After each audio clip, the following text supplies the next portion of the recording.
Hello, everyone, and welcome! Today, we're diving deep into one of the most phenomenal anime of our time. We're going to recap the entire breathtaking first season of Demon Slayer, Kimetsu no Yaiba. So, grab your Nichiren blade, take a deep breath, and let's begin this incredible journey. In a world where menacing demons lurk in the darkness, a young boy's life is shattered by an unspeakable tragedy. But that tragedy sparks a promise that will change everything. This is the story of Tanjiro, a kind-hearted charcoal seller whose gentle spirit becomes his greatest weapon, and whose fierce determination lights the way for a new generation of demon slayers. Our tale starts in the snow-covered mountains of Taisho-Yura, Japan. Tanjiro Kamado lives a simple, peaceful life with his mother and younger siblings. It's a life filled with warmth and love, but that warmth is extinguished in a single, brutal night. After spending a night in town selling charcoal, Tanjiro returns home at dawn to a scene of pure horror. His entire family has been slaughtered, the pristine snow-stained crimson with their blood. Amidst the carnage, he finds one spark of life, his sister Nezuko. She's still warm. He desperately carries her down the mountain, racing to find help. But as he runs, she awakens, not as his sister, but as something monstrous, with fangs, glowing eyes, and an insatiable hunger. His beloved sister has become a demon. Just then, a mysterious man appears, calm, deadly, and wielding a katana. His name is Juto Mioka, a member of the elite Demon Slayer Corps. He moves to execute Nezuko, but Tanjiro, in a moment of pure desperation, shields her with his own body. Ju is stunned, not just by Tanjiro's bravery, but by what happens next. Nezuko, despite her demonic transformation, moves to protect her brother.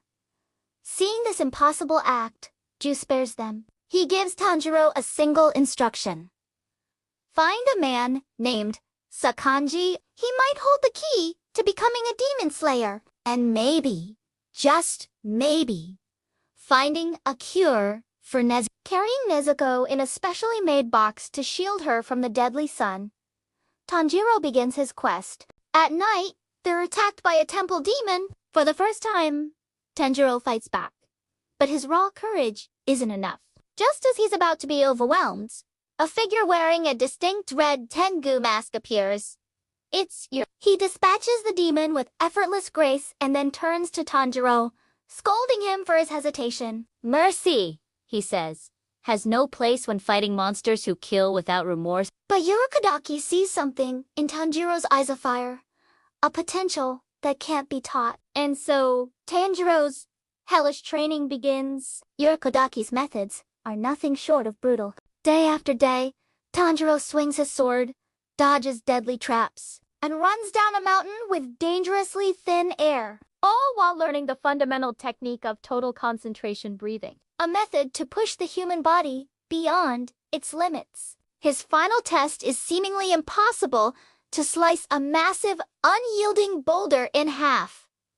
4 months, he fails. Just as he's about to lose all hope, two mysterious children with fox masks appear. Their names are Sabito and Makimo. They train him relentlessly, pushing him harder than ever before. He spars with Sabito again and again, until finally, one day, his blade connects. With a clean slice, he cuts through Sabito's mask and the boulder behind it. But when he looks up, Sabito and Makimo are gone. They were never really there, just the spirits of Urokodaki's former students, trapped on the mountain after failing their own final test. By succeeding where they failed, Tanjiro has finally set their souls free. Now, it's time for the final selection, a 7-night trial by fire on the demon-infested Mount Fuji. Tanjiro faces horrors that test his resolve at every turn. Then, he comes face to face with the grotesque hand demon, the very monster who killed Sabito and Makomo years ago. Fueled by grief and a desire to honor his friends, Tanjiro unleashes his water-breathing, 10th form constant flux. He decapitates the demon in a spectacular, swirling attack. When the sun rises on the 7th day, Tanjiro stands as one of the few survivors. He has earned his place. He receives his iconic uniform, a talking Kasagai crow for missions, and his very own Nichiren blade. The journey of Tanjiro Kamado, Demon Slayer, has officially begun. Returning to Urakodaki, Tanjiro is reunited with Nezuko, who has been asleep for the entire 2 years of his training. He also meets the eccentric swordsmith, Otada Haganitsuka, who forged his blade. When Tanjiro unsheaths it for the first time, the blade turns a deep, rare black color, whose meaning is shrouded in mystery. Almost immediately, his crow delivers his first mission. Young girls are disappearing from a nearby town. Tanjiro tracks the culprit to a swamp-dwelling demon. In a desperate battle, he uses his water-breathing forms to slay the creature. As the demon fades to dust, Tanjiro remembers Urakodaki's words about showing no mercy, but in his heart, a profound sadness lingers for the human they once were. Tanjiro's journey takes him to the bustling city of Asakusa, where he comes face to face with his ultimate nemesis. The first demon and the one who turned Muzan, disguised as a normal human with a family, escapes into the crowd, but not before sending 2 powerful demons after Yahaba, with his all-seeing eyes and vector-manipulating arrows, and Susamaru with her deadly, fast-spinning Temari balls, launch a devastating attack. Tanjiro is nearly defeated, but he finds unexpected allies. Tamayo and Yushiro, 2 demons who have broken free from Musan's control and seek to destroy him. After a brutal fight, Tanjiro emerges victorious, but he's learned a critical truth. Musan's power is immense. To stand a chance, he must become unimaginably stronger. A new mission leads Tanjiro to a strange mansion where the sound of a drum seems to shift the very rooms around him. Here, he meets 2 unforgettable fellow slayers. The hilariously cowardly Zenitsu, who passes out from fear but becomes a lightning-fast warrior in his sleep, and the wild, boar-headed Inosuke Hashibira, who lives for the thrill of battle. Inside the chaotic Suzumi mansion, they confront Kyogai, the drum demon, whose attacks warp the space around them. Tanjiro adapts on the fly, combining brilliant strategy with his signature empathy. He defeats Kyogai, not with brute force, but by acknowledging the demon's past as a human who yearned for his art to be recognized. Outside, a chaotic but powerful bond forms between the 3 young slayers. They're a mismatched trio, but together, they might just be unstoppable. Their next destination is the ominous Mount Nadagamo, a forest tangled in webs and crawling with a terrifying family of spider demons. The Demon Slayer Corps has already lost many members here. As our trio presses forward, Zenitsu gets separated and poisoned. Overcome by fear, he falls unconscious. And that's when his true power awakens. He unleashes his thunder breathing. First form, thunderclap, and flash, killing the spider brother in a single, electrifying instant. Inosuke, meanwhile, takes on the monstrous spider father, pushing his body past its limits. But the true terror of the mountain is Rui, a member of the 12 Kazuki, Muzan's most powerful servants. Tanjiro faces Rui, whose twisted idea family is built on fear and control. Tanjiro's blade shatters against Rui's threads. All hope seems lost. But then, Nezuko unleashes her own blood, demon art, exploding blood, setting Rui's threads ablaze. In that moment, Tanjiro recalls a memory of his father performing a sacred dance, the Hinokami Kugo. He channels this new technique, combining his attack with Nezuko's flames. Brother and sister, human and demon, fight as one, finally severing Rui's head. As Rui fades, we see his tragic past.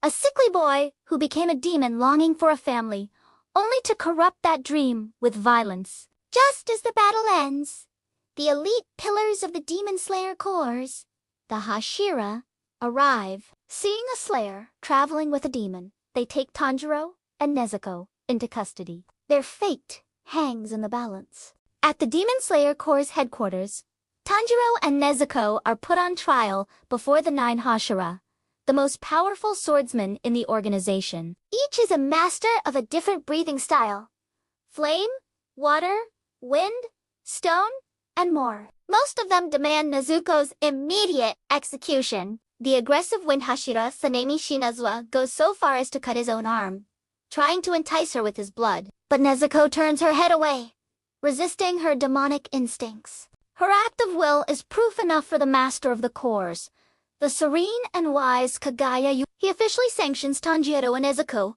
allowing them to fight side by side. For the first time, Tanjiro and his sister are truly accepted. But the real war is only just beginning. After the brutal battle on Mount Naragumo, our heroes are battered and broken. They're taken to the Butterfly Mansion, overseen by the insect Hashira, Shinobukorcho, for recovery and rehabilitation training. The training is grueling, designed to help them master total concentration, keeping the enhanced breathing active 24/7. Tanjiro dedicates himself to it, while Zenitsu and Anusu complain, but slowly catch up. During this time, Tanjiro befriends the quiet and gifted Kaneo Suhiri, Shinobu's successor. While they heal, Muzan Kibatsuji gathers his remaining lower-ranked Suzuki, furious at their weakness, and prepares his next move against the Slayers. As the season comes to a close, Tanjiro, Nezuko, Zenitsu, and Inosuke, fully recovered and stronger than ever, board their next assignment, the Mugen Train. And that brings us to the end of Season 1. From the snowy mountains of his childhood to the blood-soaked battlefield, Tanjiro's journey has been one of unimaginable loss and unbreakable will. He has mastered the art of the blade, shouldered the burden of mercy, and redefined the meaning of family. Every swing of his sword carries the weight of his promise to turn Nezuko back into a human and to face Muzan, no matter the cost. Demon Slayer is more than just a story of revenge. It's a story of love that conquers death, of finding humanity in the hearts of monsters, and of a hope that refuses to be extinguished. With the sun at their backs, the Demon Slayers march onward into the endless night. Thank you so much for watching this epic recap with me. If you enjoyed it, please hit that like button, subscribe, and ring the bell so you don't miss our next deep dive. Let me know your favorite moment from Season 1 in the comments below. Until next time, take care.